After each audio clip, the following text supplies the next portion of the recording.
I came across a story about this businessman who was on traveling, was flying, he was at the airport, and while there, the National Guard was making their shift change. And they too had to go through security, and so right in front of him was a National Guardsman in full attire, full uniform. And so he handed over his M16 to the security personnel, his handcuffs, his flashlight, and then he went through the metal detector. And when he went through the metal detector, it buzzed. He had to step out, and they had to search through his pockets, and they found that he had a little Swiss knife. And the personnel told him, "Sorry, sir, but that's not allowed, that's not permitted. You can't keep that with you." And so as they took away his knife, the personnel, he handed back to him his M16. Make sense? Here's your gun instead, yes. I know a lot of us want to be safe, and we do our best to protect ourselves and even protect, especially if we have children or grandchildren, we want them safe. So we watch who they go with, we watch who they call. We don't answer, we maybe don't answer phones, we don't know who's calling. We may live in a gated community, may have an ADT sign on our lawn, it's guarded, watched, alarm, and that's all well and good. But we're letting M16s into our home. And the M16, which I consider deadly, is this. It's the P word, pornography, on the internet. I'd like to talk about that this morning, not that I enjoy it, I feel rather uncomfortable, but it's been on my mind the last few years. Something has to be said about it. It's a disease. It's an epidemic. Now maybe, it's probably not your problem, your situation. You may not even know what we're talking about. You may not even have a computer. Thanks be to God. So it may not be everyone here. And if it's not you, thanks be to God. It could be your spouse, you have children, or grandchildren.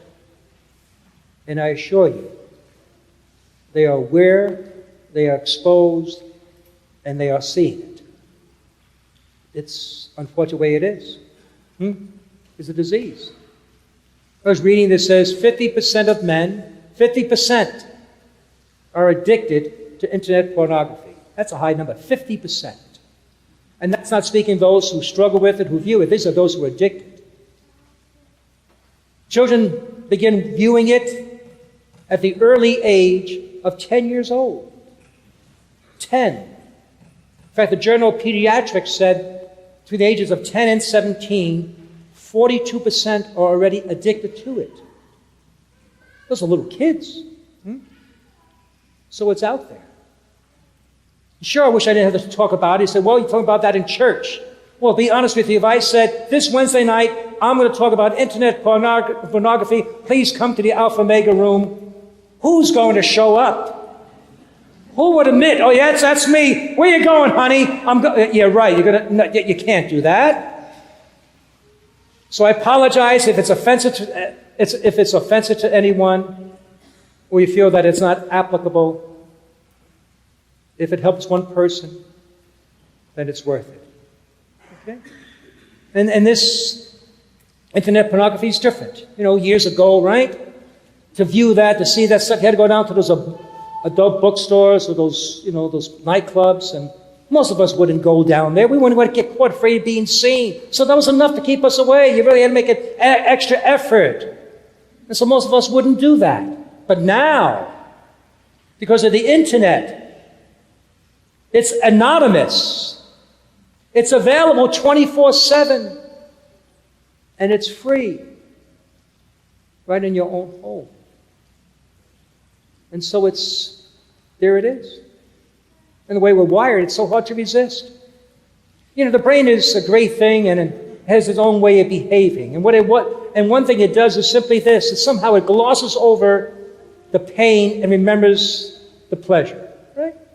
Most of you who are up in years would say, it's the good old days. Back then, it was the good old days. Well, actually, they weren't all that good, but we tend to think that way. And even when we remember things that weren't so good, we say, well, maybe stronger, maybe better. We just put things in a better light. And so it is with even the addiction to pornography. What happens, the brain forgets the shame, the guilt, the disgust that we feel about ourselves, and simply remembers the pleasure. And so then it makes it so much, much more difficult. Okay? It's a problem. And problem particularly mainly among males. Now I understand women, that's growing among themselves, but particularly among men because it's who we are. We're visually stimulated. We're external. Where women are more internally and psychologically. Let me just say this. Women are more inclined perhaps to read a racy novel, like say 50 Shades of Grey. Men, we won't read. We just want to look at the pictures. And that's what we're like. And that's exactly what it is. Women stories, that's fine, but men, no. It's the pictures. And the way we're wired with these clues of sexual nature, it triggers. It puts us almost in a hypnotic trance. And then there's a neurological, physical, and hormonal change in us. It releases this dopamine, this chemical dopamine, which is sort of the pleasure principle. It's like a hit of a drug. And like a drug, you begin to build a tolerance, right?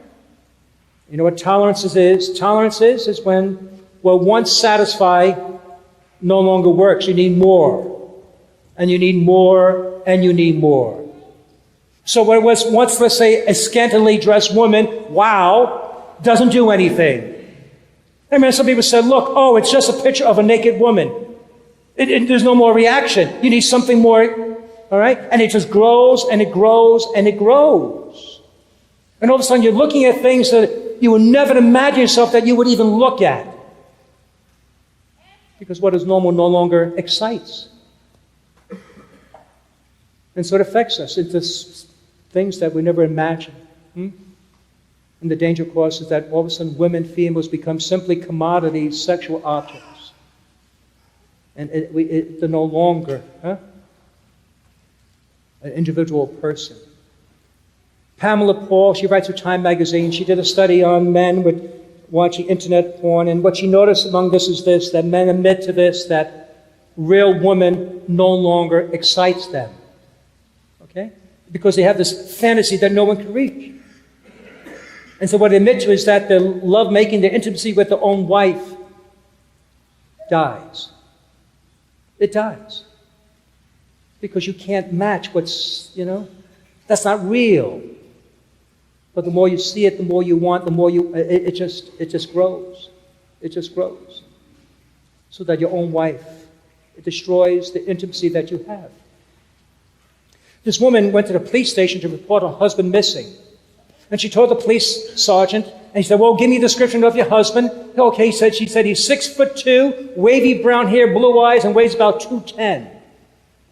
There's a police officer who knew her husband and overheard the conversation. He said, hey, wait a minute. I know your husband.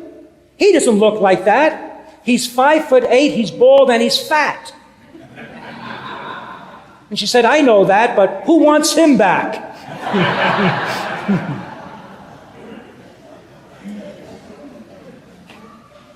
Well, that's what happens, though. When we begin to view internet pornography and see these other, these unreal pictures and situations, who wants reality back? Who wants the one I married and loved? Because no longer you cannot live up to that, and it destroys it. And among our children, it destroys the whole image of love, intimacy, what marriage is. It wreaks havoc in them and in us. So, what does one do? Well, I know many go to confession. That's a good start, but it's not going to work, just confession by itself, because it just repeats the cycle. You go to confession and you feel guilty, I no doubt that, and you confess your sin, and you're serious. You promise that's it. And a day or two passes by, and then the temptation, the fall, the guilt, the shame, the confession, and it just cycle repeats. So what do you do first? Well, not first, but I would say this, with the Alcoholics Anonymous, they have this with the expression, HALT, based on those words, HALT, H-A-L-T. Be careful when you're hungry, angry, lonely, or tired. Those are danger signs, where perhaps any behavior, you are more prone to do something that you wish you didn't do. Whenever you're hungry, you're angry, lonely, or tired, you're going to seek some sort of satisfaction. And I would say the same with the pornography internet. Not only that, watch out when you're bored, when you're restless. They said also going on that is a form of procrastinating. When you're doing a task, perhaps on your computer, your desk, and it's a drudgery, that becomes a break, a recess. Be careful. And what I'd like to ask, I would tell people if I spoke to them about this, I said, well, tell me. You have to notice what's different when I am tempted, prone to go on the line, and other times when I'm not. Okay, you're not doing it all day, 24/7. So what changed? Why now are you tempted, prone to go there? Why, yesterday you were fine. What's going on? And you have to look at that. What's going on inside of me? Am I angry? Am I frustrated? Am I lonely? What is it? Because yesterday, I had no problem, but today I do. Well, something's going on, something changed.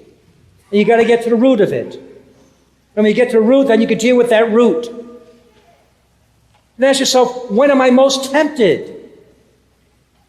Is it a certain day? Is it a certain time? Typically it's night. Is it late at night? Then go to bed early. Stop.